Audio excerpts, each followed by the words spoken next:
à toutes et à tous sur notre émission Light Up. Je suis Sarah et aujourd'hui je vous accueille avec mes ravissantes co-hosts. Alors on revient aujourd'hui avec un nouveau sujet. Vous savez qu'on adore discuter avec vous de diverses choses et aujourd'hui on va discuter d'un thème, ou plutôt d'un mot, d'une notion importante je trouve dans le couple qui est celle de l'admiration. Alors le magazine Elle titrait « Il est impossible d'aimer quelqu'un sans l'admirer ». Le magazine Psychologie dont, pour l'aparté, j'étais abonnée à 17 ans quand d'autres lisaient les Star Club, les glamour. Voilà. Excuse la punchline. Quand vous dites qu'elle prenait 4 heures sur l'édition. Alors, le magazine Psychologie titrait « Faut-il admirer l'autre pour l'aimer ?» Moi, j'ai une question qui va un petit peu plus loin. C'est l'admiration dans le couple. Dépend-elle des accomplissements de chacun et de chacune?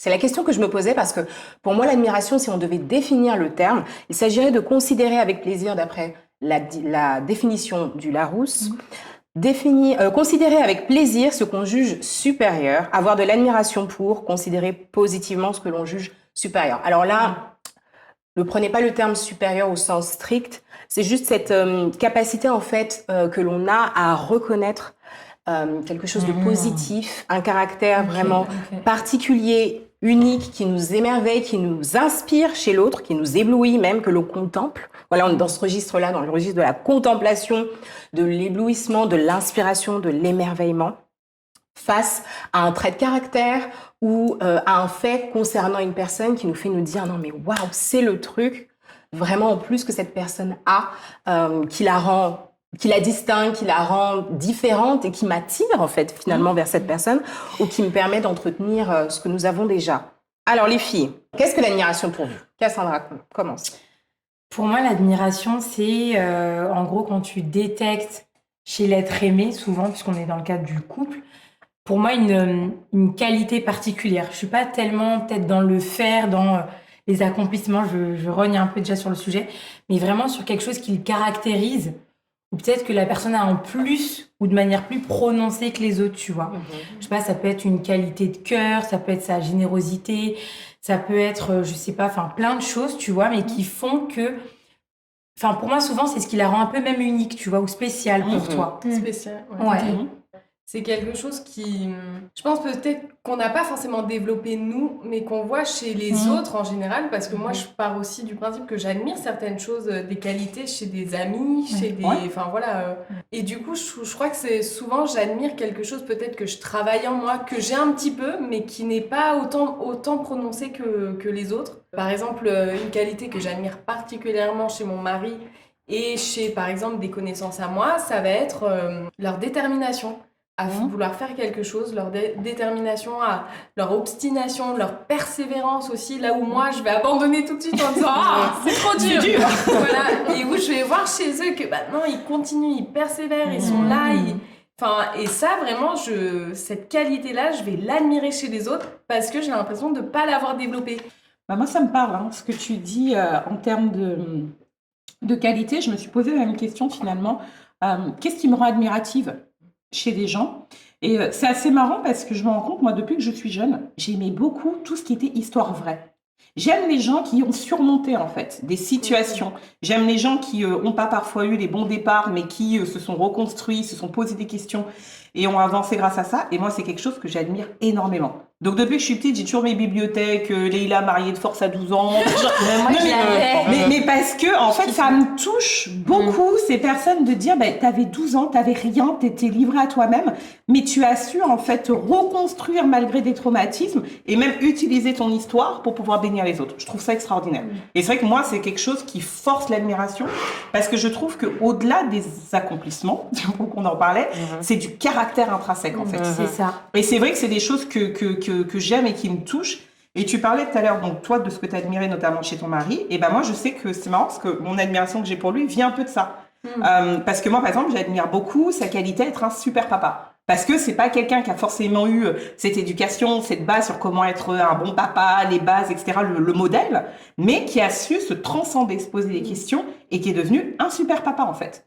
Donc ça, c'est quelque chose, oui, moi, ça me rend même des années après toujours admirative.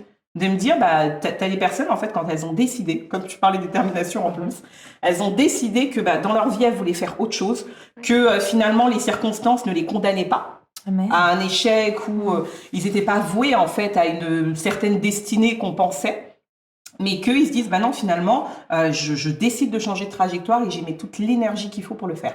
Et ça, moi, je suis bouche bée. Et toi, Cindy, comment est-ce que tu définirais l'admiration? J'aurais un peu de mal à le définir ce qu'est l'admiration, en tout cas l'admiration dans le couple. Alors je comprends le mot, d'un point de vue étymologique, je sais ce que ça veut dire, mais c'est vrai que dans le couple, j'aurais du mal à le transposer ou à voir exactement de quoi il s'agit. Et quand j'essaie de faire travailler un peu mon esprit, je me dis qu'ok, il y a le respect. Dans mon esprit à moi, l'admiration, c'est un cran au-dessus du respect. C'est-à-dire que c'est ce que je me dis. Je me dis que donc il y a le respect qu'on se vaut l'un à l'autre, mais l'admiration c'est un cran au-dessus. C'est peut-être du respect avec un peu plus d'intensité, quelque chose qui fait briller tes yeux. Après, voir comment est-ce qu'on transpose ça dans le couple, je saurais pas tout à fait te dire, mais a priori ce que je peux déclarer, c'est que ce serait peut-être pas forcément lié aux accomplissements, peut-être comme ce que tu as dit, Cassie, à ce qu'est la personne.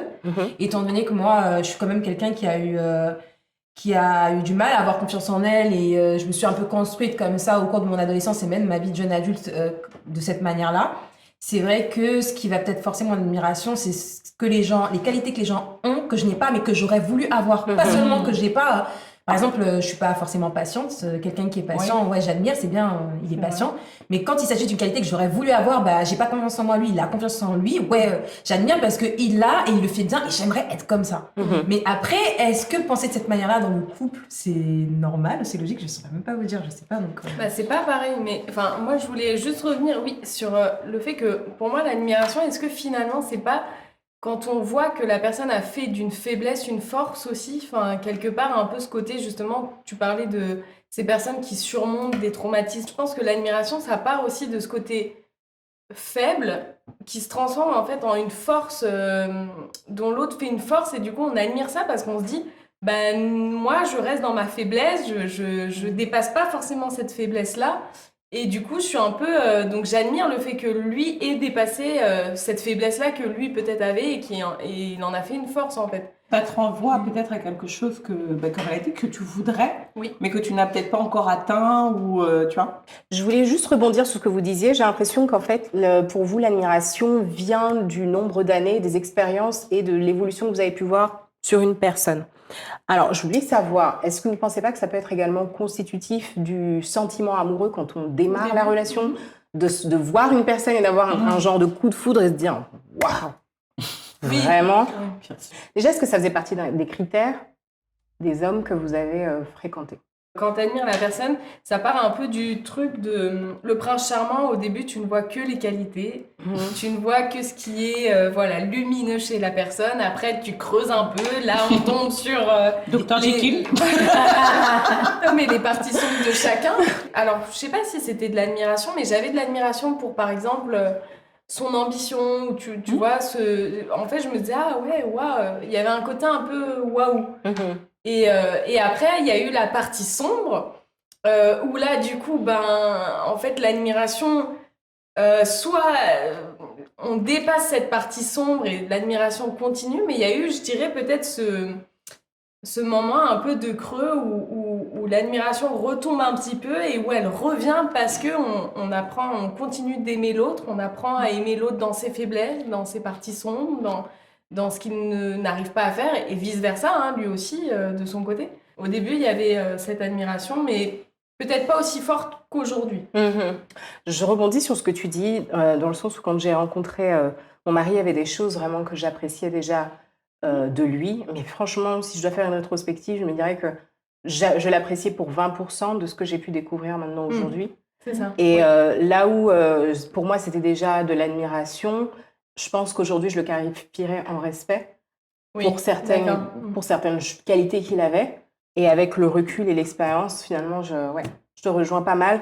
Il y a j'ai l'impression que les épreuves, les situations de la vie nous propulsent dans des configurations où on est obligé de se positionner, au final de montrer peut-être le caractère que l'on a, notre capacité à relever des défis, des challenges et à tenir. Et c'est vrai que moi, ce sont des choses qui ont vraiment forcé l'admiration dans mon mari, par exemple.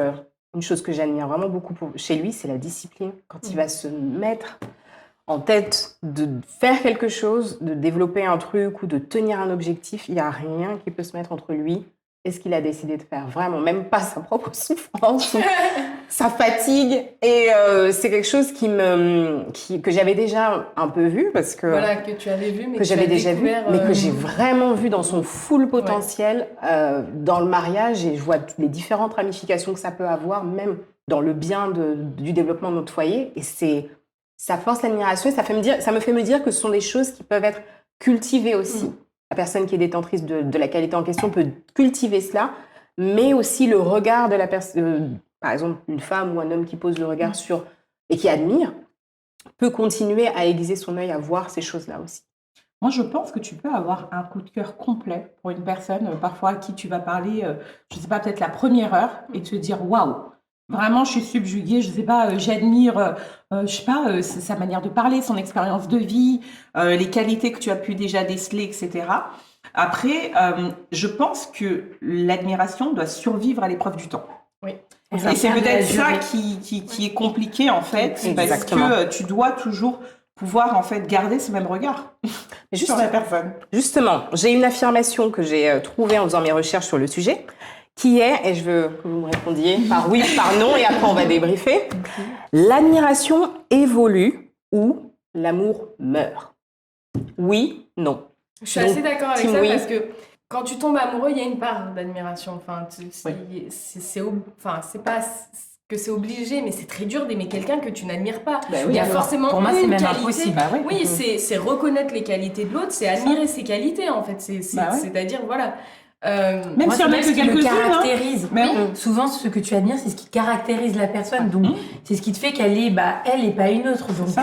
je suis d'accord avec toi. Forcément, si tu n'as plus d'admiration, je pense aussi qu'il y a un cercle vicieux qui peut se créer de frustration. Par exemple, chez la femme, quand elle n'admire pas son mari, ou plus, quand l'admiration a disparu, en fait, on va être dans une frustration, on va reprocher peut-être toujours les mêmes choses au mari. Le mari ne va pas se sentir aimé, il va se sentir toujours attaqué, il va se sentir toujours rabaissé, il ne va plus se sentir admiré, justement. Et donc ça, pour un homme, je pense que ça tue aussi chez lui tout effort de vouloir faire plus, tout effort de vouloir faire des efforts, toute volonté de vouloir faire des efforts. Et donc, au fur et à mesure du temps, oui, je pense que ça peut être Ah, tu l'amour. ouais, quelque chose où il faut faire attention, quoi. Quand il n'y a plus d'admiration, il faut se remettre en question sur mais pourquoi, qu'est-ce qui se passe, etc. Moi, je ne suis pas certaine de pouvoir répondre oui, et je pense que je répondrais peut-être plutôt non. Parce qu'on a des cas, des couples, par exemple, pour qui ça fonctionnait bien, et par exemple, je ne sais pas, pour l'un d'entre eux, l'infidélité, c'était quelque chose vraiment à bannir ou qui pourrait briser le cœur et mettre un terme à la relation. Oui. Et tu as des personnes qui vont être trompées. Donc l'admiration, forcément, c'est sûr si par exemple ton admiration s'était liée au fait que mon homme est fidèle, ou mon homme, je peux lui faire confiance, et qu'il te trompe, ou que ta femme te trompe et tu pensais pouvoir faire confiance à ta femme. Il y a infidélité. L'admiration, en tout cas, elle va baisser d'un gros niveau, mais l'amour sera toujours là. Maintenant, est-ce que l'amour va survivre à cette épreuve? Ça va dépendre de plein d'autres paramètres, des efforts, du pardon, etc. Je vais pas vous faire tout le topo. Mais l'amour sera toujours là. Donc après, je pense que la condition pour... Si on décide de le garder. Oui. Et est-ce que cette admiration-là peut pas être reconstruite? Est-ce qu'elle peut pas se déplacer sur d'autres aspects? C'est vrai, on a été déçus sur un aspect peut-être charnière du couple qui était la fidélité. Mais est-ce que ça veut dire que c'est la fin de notre capacité de toujours admirer et toujours voir le bon, le beau et l'excellent chez l'autre? Je pense que est-ce qu'il n'y a pas d'autre manière de voir l'autre qu'au travers du prisme de cette erreur? Je pense que l'admiration, elle peut être reconstruite, mais elle peut prendre du temps à se reconstruire, ou même on peut ne pas décider de la reconstruire tout de suite. Parce qu'il y a des personnes qui s'aiment toujours, et parce qu'il n'y a plus d'admiration, comme tu disais, il y a du ressentiment, il y a des blâmes, mais ils sont toujours ensemble parce qu'ils tiennent encore l'un à l'autre. Et quand il y a des personnes extérieures qui leur posent des questions, oui, mais est-ce que tu l'aimes toujours? Ou bien dans ce cas-là, divorcer, non, parce que non, finalement, tu l'aimes toujours. Mais l'admiration, elle a vraiment été brisée, elle est peut-être pas dans un espace où elle peut augmenter ou être reconstruite.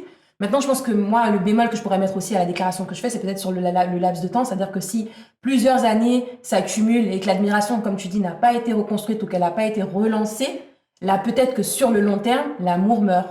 Mais est-ce que Après, l'admiration. Je sais pas si. enfin, Mais la question, elle est bonne parce que du coup, ça suscite du débat même chez moi, même en moi. Donc, Après, moi, c'est peut-être très fort ce que je vais dire, mais pour moi, l'admiration, je trouve que c'est quelque chose, c'est un ingrédient qui est génial dans un couple, et c'est surtout quelque chose qui, je pense, alimente l'amour. Ouais. Et en plus, c'est ce qui te fait considérer l'autre comme exceptionnel. C'est pour ça que j'ai dit, pour moi, le mot est fort, mais pour moi, vraiment, je me souhaite, tu vois, plus tard, d'admirer mon mari. Mais C'est ce qui va faire que pour moi, il est unique, c'est lui et pas quelqu'un d'autre, que ce soit pour ses qualités de cœur, son caractère, ses accomplissements, parce que on a mis un petit peu comme si c'était en opposé, mais je pense que quand t'as un bon cœur, ça se traduit aussi dans ta manière d'agir. Mais je trouve que, se passer de l'admiration, c'est vraiment quelque chose de dommage, en fait, parce que je trouve que c'est ce qui nourrit l'amour. Et puis, je pense que, comme dit Agnès, en fait, tu admires ton mari. Je pense que ça, les maris, ils aiment ça. Ouais. L'homme se galvanise peut-être beaucoup de ça. Et comme disait Agnès, ça le conduit aussi à se dépasser, tu vois, c'est un peu les vases communicants, quoi. Un petit peu comme on a pu le dire plusieurs fois. mais le plus difficile, c'est qu'en fait, je ne pense pas que les gens se passent de l'admiration volontairement. Je pense que ça tombe un peu. Oui. Ça s'effrite ou tu l'as perdu Ouais. à cause de... Alors, que je c'est- vais juste mettre un bémol dans ce que tu as dit, par rapport notamment, parce que je trouve que l'infidélité est un bon exemple. Oui, Justement, c'est de vrai. voir comment parfois l'admiration peut tomber en chute libre, en fait, très rapidement. Mais il faut se dire, en fait, que quand on dit, par exemple, que les gens, je sais pas, se séparent mais s'aiment toujours, pour moi, quand tu aimes toujours quelqu'un, tu admires toujours des choses chez lui. Je sais pas comment me dire, en fait. C'est-à-dire que Oui. pour moi, C'est lié, c'est quoi. quand il n'y a plus d'amour ou que l'amour est mort que vraiment Il y tu a ne vois plus plus d'admiration. rien. Mais il n'y a même pas un point, il n'y a Voilà. même pas un truc dans son caractère où tu peux te dire ah oui quand même. En fait, tu as été déçu par l'infidélité, mais il y a plein d'autres choses qui restent admirables pour toi chez cette personne. Mais dans ce cas, par exemple, si tu prends l'exemple de personnes qui finissent par divorcer, mais même la femme qui a divorcé, elle avoue, elle dit, moi, ça a été un mari horrible, par contre, effectivement, il reste un bon père. Elle admire quand même cette qualité-là. Donc, elle l'aime toujours un peu, mais peut-être pas assez pour rester mariée avec Oui, lui. non, Mais mais là, on parle tu du vois. mariage. Être un bon père, je veux dire, tu t'engages d'abord avec une personne. Je veux dire, moi, j'épouse pas tous les bons pères du monde, en fait. J'épouse d'abord un bon mari. C'est pas mon Oui. père. Je veux dire. Donc, là, je parle vraiment des raisons plutôt intrinsèques au couple, en fait, qui les font fonctionner ensemble, qui te font te dire, waouh, lui, c'est mon mari. Il m'a choisi moi. Au milieu de tous ces gens-là, c'est le mec que Dieu m'a donné, c'est trop bien en fait. Et pas te dire, ah mais c'est un mec lambda, basique, qui a aucune qualité, c'est lui que j'ai eu en fait. Eh Tu ben, vois c'est déjà ça. le mépris du Tu te truc. sens tu sais. chanceuse, en fait, Mais quand oui, tu tu te admires sens ton mari. chanceuse. Mais quand parce que tu- là, Je pense que ça le truc, contrebalance tout ce que tu vois de mauvais. Parce que là, le truc, c'était plutôt, si l'admiration ne grandit pas, l'amour meurt. Et vous disiez que les En deux, fait, ils sont conditionnels. Non, je Donc, pense que l'admiration si tu aimes doit toujours ton évoluer. ex-mari, Pas forcément, parce que moi je dirais pas, le terme c'est pas forcément grandir. Moi c'est j'aime moi le qui ai terme pas très évoluer plutôt dans le sens où ça peut être dans d'autres pans. Dans l'exemple de la fidélité, et vraiment je le dis sans aucun jugement, que les gens restent ensemble ou se séparent, c'est du choix personnel. Donc je suis même pas dans ce type de considération, mais de se dire, tu peux être déçu par l'infidélité, mais finir avec le temps par admirer comment la personne met de l'énergie pour reconstruire Oui. le couple. Voilà. Comment la personne met de l'énergie pour changer, pour se remettre en question sur ses erreurs. Donc, je pense qu'en fait, ton admiration va juste évoluer, tout simplement, et te dire, OK, il a des faiblesses sur tel et tel point. Je sais pas, parfois, tu as des personnes, alors je sais pas, c'est peut-être un exemple un peu gros, mais je sais pas, qui sont alcooliques, mais qui vont mettre de l'énergie à se dire, c'est pas la famille que je veux arrêter. Et en fait, quand bien même tu as souffert, en fait, des affres de l'alcoolisme de ton conjoint, tu peux admirer l'énergie que la personne met pour se redresser.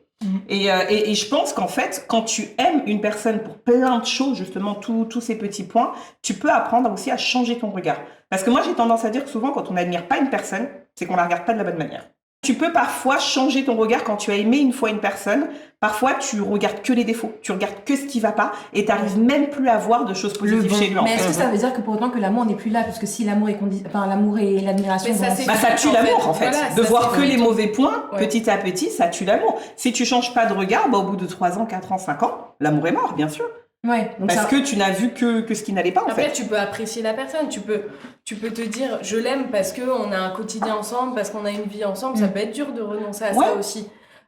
Mais par rapport à ce que tu disais tout à l'heure, Cassandra, que vraiment l'homme que tu veux qu'il soit exceptionnel, moi sur ça je dirais attention, l'admiration ne doit... Enfin, Ne doit pas devenir de l'idolâtrie. voilà. Parfait transition, c'est ce que j'allais dire. Alors, après, ouais. Enfin, je vais laisser Sarah continuer, mais... Ça va. Non, Bon, mais vas-y. en fait, quand je dis c'est ce que j'attends, c'est que non pas que je vais mettre en opposition ce que j'aurai demain avec mon mari, mais ce que j'ai eu. Mais en fait, j'ai pas eu de relation où j'ai pas été en admiration de la personne que j'avais en face de moi. Ça peut sembler fort et très clivant de dire ça comme ça, mais en tout cas, c'est moi, tu vois, c'est constitutif de ma personne. Et je me dis, je peux pas aimer un homme que j'admire pas. Après, le mot admiration est fort, mais si je devais un peu le minorer, c'est juste en fait ce qui la rend pour moi unique, tu vois. C'est son dévouement, sa capacité à tous les matins se réveiller pour aller faire ça pour les enfants, être comme ça, etc. Et en fait, pour moi, retirer ça, en fait, c'est retirer ses attributs, ce qui fait qu'elle est bien, tu vois. Et qu'elle t'a plu. Oui, tout à fait. Absolument. Je suis tout à fait d'accord avec toi. Je pense que t'es une Disney girl. T'as besoin de ton rêve, de ton fantasme, de ton truc. Non, on a besoin quand même de rêver et de romantiser les choses. Moi, vraiment, quand j'ai Disney girl, c'est pas dans un sens péjoratif. Hein. Mais des fois, pour juste, excuse-moi, nuancer, des fois, c'est même pas tant quand c'est dirigé vers toi. Hein. Par exemple, tu peux être admiratif de ton mari parce que tu vois que tous les samedis, qu'il pleuve, qu'il neige ou qu'il vente, il va chez les petits frères des pauvres, faire des maraudes. C'est même pas un truc qu'il fait pour toi ou s'occupe de toi ou ton foyer, mais c'est juste pour lui. De voir son dévouement, le cœur qu'il a, etc. Moi, c'est des choses... Après, j'assume. Hein, c'est très clivant, ça fait très Disney. Mais moi, je suis très... Je suis d'accord avec toi sur ça. Moi, ma nuance, c'était plus sur le fait de dire... c'est quelqu'un d'exceptionnel. Oui, c'est quelqu'un d'exceptionnel à tes yeux, mais attention, il y a aussi... Pour moi, l'admiration est encore plus forte, justement, dans l'acceptation des défauts et des faiblesses. Oui, tout à fait. Je suis d'accord. En fait, c'est pas genre c'est le super-héros. Bien sûr. Quelque part, moi, ça va être mon super-héros. Parce que pour toi, tu peux pas garder cette exaltation, entre guillemets, même en ayant vu les défauts. Ah, mais pour moi, si. Et c'est ce qui fait même tenir le cap pour moi. Bah oui, tu vois, quand tu penses à... Des fois, quand il y a un peu comme ça... Justement, c'est ce que je dis, c'est que si ton Oui, il faut nuancer au début, en fait. C'est ça. Début. Parce que c'est des choses qui viennent avec le temps, en fait. Finalement. J'en profite pour jumper là-dessus. La question qui est pertinente, est-ce que tu peux garder cette admiration malgré le fait d'avoir vu les défauts? Moi, dans mon cas, au tout début de notre relation, j'étais vraiment dans cette admiration. Et slash même, pas idolâtrie, parce que c'est quand même un terme fort. La personne admiration forte. Voilà, quoi. Bon, on est des femmes passionnées, donc on veut vraiment aimer, on veut vraiment... Donc, là où parfois même mon mari, que je datais à l'époque, il me disait, mais j'ai une vision très super-héros, mon père c'est mon super-héros. Donc, il me disait, non mais attends, je suis quand même, déjà premièrement.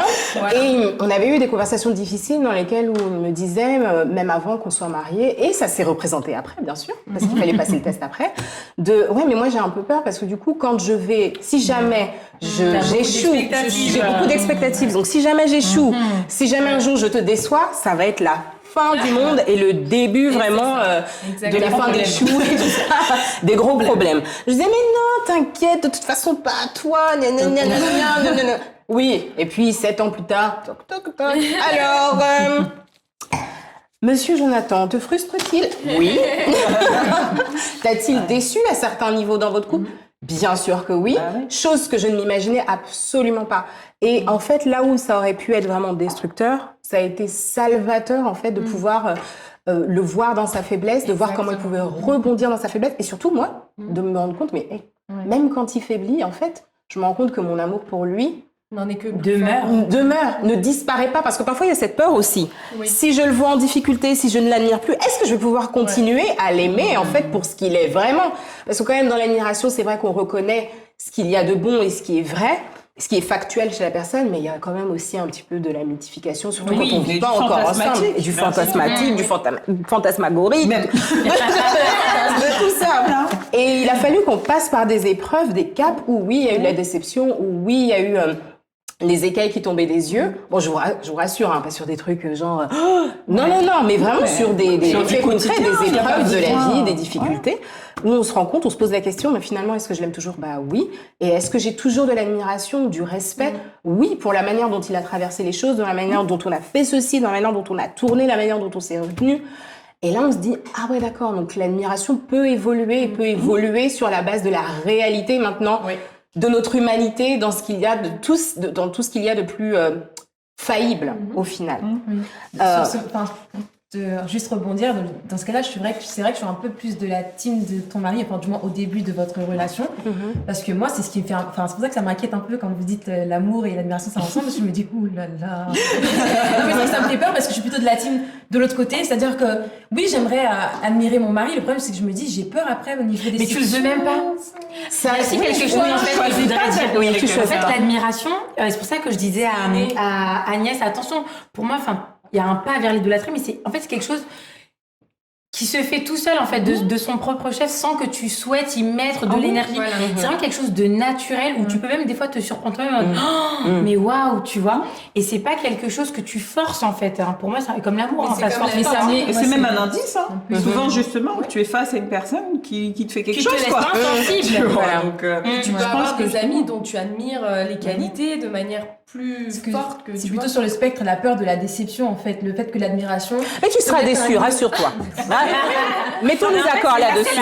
C'est la certitude. C'est une nécessaire désillusion, mais qui va nourrir en fait une vraie relation. Voilà. Mais Une tout vraie à fait. vision. Et pour moi, qui va amener sur une vraie admiration de savoir les tenants et aboutissants en fait. Tu veux dire une Parfois- admiration sur des bases pas plus solides mais plus. Bah, sur des plus bases réaliste, plus solide, véritables, et non pas véritable. fantasmées, en Voilà. fait, tout simplement. Non, et puis il y a le côté aussi où il y a un prix à payer. Quand je dis il y a un prix à payer, souvent on a tendance à fantasmer des choses, mais on se rend compte que l'envers du décor n'est pas aussi glamour. Comme, je sais pas, les personnes par exemple, qui vont se dire je vais épouser un médecin. Sur le papier, tu vas dire waouh, c'est quelqu'un qui sauve des vies, c'est extraordinaire, etc. Mais vivre ce quotidien de quelqu'un qui va partir à telle heure, faire des gardes pendant 3 jours que toi tu vois pas et que tu gères tout le quotidien derrière, va dire ça à des femmes de médecins, c'est pas la grosse éclate. Hein. Donc, mais non, mais ce que je veux dire, c'est Militaire ou que pompier, parfois, enfin, il y a plein de sans choisir, en fait, tu peux admirer des qualités chez des gens sans être conscient qu'il y a un prix à payer à ce type de qualité aussi. Aussi. Et que Absolument. derrière, c'est un prix qui va provoquer de la frustration chez toi C'est vrai. et qu'il va falloir gérer. Ouais. Donc c'est là où ça a du sens de se dire quand tu aimes cette personne au-delà du fantasme que tu t'es créé dans ta tête, mais que tu as vu les défauts, l'envers du décor, tout ce qui était pas glamour, toutes les faiblesses et que tu te dis bah oui mais je continue à l'admirer, elle a juste évolué en fait cette admiration sur d'autres pans. Pour moi en soi on a passé ce cap-là en fait, on a réussi à faire durer ce sentiment. Complètement. Justement, sur le fait de faire évoluer l'admiration sur d'autres pans et sur d'autres aspects du couple, moi j'avais un cas bien précis. Alors, je me livre un petit peu. J'admire mon mari pour certaines choses et je sais que lui a un regard d'admiration pour moi, pour d'autres. En tout cas, peut-être que c'est ce que je me suis dit finalement. On lui demandera. On lui demandera. Je sais Tu pourrais mettre en commentaire. Exactement. Réponds à cette question. Mais je me suis toujours vue, en tout cas, j'ai toujours voulu me présenter, je travaille dessus et je me soigne, comme une personne performative qui réussit des choses. Voilà, les études, c'était important, faire ceci, travailler, c'était important. Et parfois, on arrive à des caps où tu ne peux plus te définir par rapport à ton niveau d'études, tu peux plus te définir par rapport à ton travail ou à combien tu gagnais. Et dans ces moments-là, est-ce que vous avez... j'ai eu un petit moment, en fait, un petit passage à vide où je me suis demandé, est-ce que parce que j'accomplis moins dans cette saison de ma vie, vais-je perdre, à cause de cela, l'admiration que mes enfants, par exemple, qui me voient plus à la maison maintenant en ce moment, ou mon mari va avoir, ou même mes amis qui m'ont toujours peut-être définie comme, je sais pas, la go-gated girl ou la working girl. Est-ce que je vais avoir l'impression de perdre l'admiration ou cette image mythifiée que j'ai l'impression que je renvoie dans l'œil des autres? Et voilà, ma question c'était ça. Est-ce que vous pensez qu'on peut perdre l'admiration des autres, conjoints ou relations amicales, par notre manque d'accomplissement ou par le peu d'accomplissement dans une saison en particulier? Est-ce que c'est vraiment une vraie admiration dans ces cas-là? Je pense que ça peut arriver parce que moi aussi j'ai eu ce moment un peu à vide et je sentais que mon mari avait quand même besoin de m'admirer et qu'il y avait, je sais pas comment dire, mais et même pour moi j'étais pas épanouie en fait dans ce moment-là. Et donc quand tu n'es pas épanouie, forcément tu es dans une mentalité un peu... on va se le dire, tu vas être chiante. Enfin, tu vois, tu vas... voilà. Donc voilà, moi j'ai été dans cette phase-là de je suis relou, je suis chiante, je suis à la maison, je sais pas quoi faire de mes 10 doigts. Enfin voilà, donc je vais râler sur des trucs.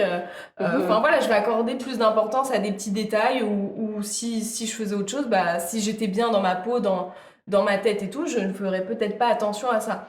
Et donc forcément ça, pour moi, ça va être un déclencheur de putain, elle est relou, enfin tu vois, de cette pensée-là de ton mari, en fait, de dire mais qu'est-ce qu'elle a, mais pourquoi? Donc oui, il y a une perte quelque part, pas d'admiration, mais enfin si, un petit peu de se dire c'est pas la femme épanouie que je vois, en fait, c'est une femme râleuse qui est frustrée, et donc voilà, donc moi je trouve que ça joue un petit peu quand même dans ça, et de se dire moi qu'est-ce que j'ai besoin de faire aussi pour m'accomplir, et en fait en t'accomplissant toi, je pense que les autres verront, mais quel que soit le domaine, on parle même pas forcément de grande réussite ou de choses comme ça, mais par exemple si toi d'accomplir quelque chose, ça va être, par exemple, j'avais repris le sport, je sentais que mon mari m'encourageait, était en mode ah bravo, t'as repris le sport, parce que j'étais fidèle dans cette activité-là. Et donc ça pour moi c'est et que je me sentais bien, et que je me sentais belle, et que je me sentais je me sentais mieux dans mon corps, et donc forcément ça se ressentait sur ça, et j'avais l'impression qu'il m'admirait pour mon côté justement persévérance, chose que j'admire chez lui aussi. Mais est-ce qu'il ne faut pas juste apprendre à s'admirer dans les différentes saisons finalement? Parce que je me dis, moi ça me parle, j'étais un peu dans la même situation que toi, et je pense que même l'admiration est encore plus difficile à conserver par rapport au conjoint quand toi-même tu vis des saisons où tu ne t'admires pas. Enfin, quand je dis tu ne t'admires pas, c'est bon, une manière de parler, mais où t'es pas bien toi-même en fait.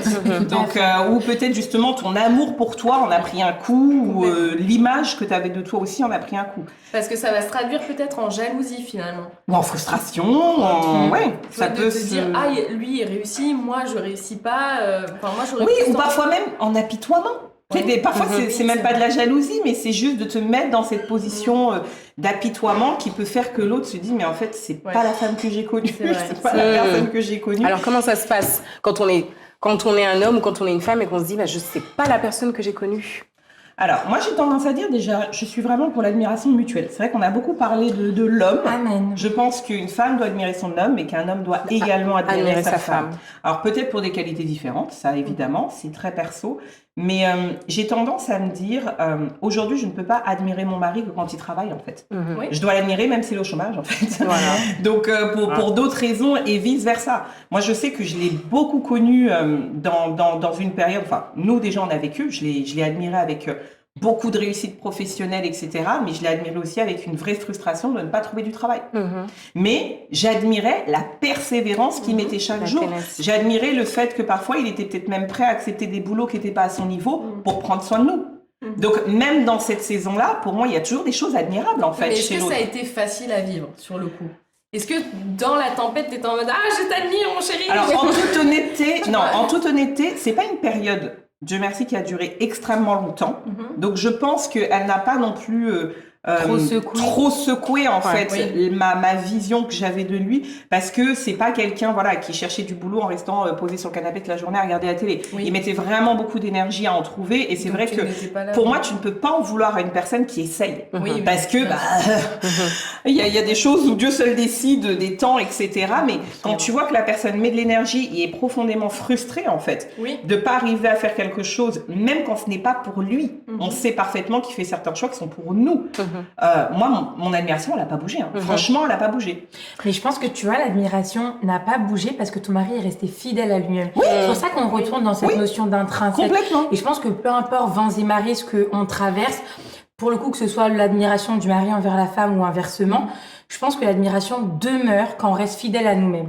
Tu vois, de la même manière, quand tu disais que l'admiration de ton mari peut s'étioler, c'est parce qu'il te reconnaît plus, en fait. Il reconnaît plus ce qu'il a aimé chez toi, ce qu'il a admiré, ce qu'il avait décelé, tu vois, qui te caractérisait. Et il veut juste le retrouver. Donc, par contre, tu vois, c'était pas une de tes questions. Mais moi, je pense que, tu vois, l'admiration, ça se cultive. Et je pense aussi que c'est une responsabilité qu'on a l'un et l'autre. Absolument. Tu vois, de toujours essayer, de la même manière que on cultive l'amour, mais on devrait, demeurer admirable. Et tu vois, après, moi, il y a un côté où, dans ces moments-là, moi, dans les moments où lui vivait des difficultés, par exemple, moi, j'ai pas été parfaite. Enfin, je veux dire, j'étais pas là à dire. Mais on est mais je veux dire, tu vois, il y a un côté un peu pression. Il faut admirer, il faut admirer. Non. Mais tu vois, là où moi, je suis en mode, Oui, il y a certains moments, je lui ai tombé dessus. Oui, il y a certains moments, je l'ai condamné. Oui, il y a certains moments, je lui ai reproché des choses, Bien sûr. etc. Après, j'ai tendance à me dire aussi, pour moi, si les bases de l'amour sont solides, l'admiration n'est pas ébranlée si facilement. Hein. Je pense pas que parce que t'as telle ou telle situation, t'as telle ou telle fail, je perds l'admiration, tu vois. Je veux dire, c'est vraiment, pour moi, c'est beaucoup d'échecs qui s'accumulent dans le temps, beaucoup de manquements à sa personnalité dans le temps, beaucoup de choses, en fait, qui font que petit à petit, ça s'effrite. Mais tu peux avoir des périodes très difficiles et qu'on le veuille ou pas, on a tous eu des périodes où on n'est pas admirable. On s'admire pas soi-même.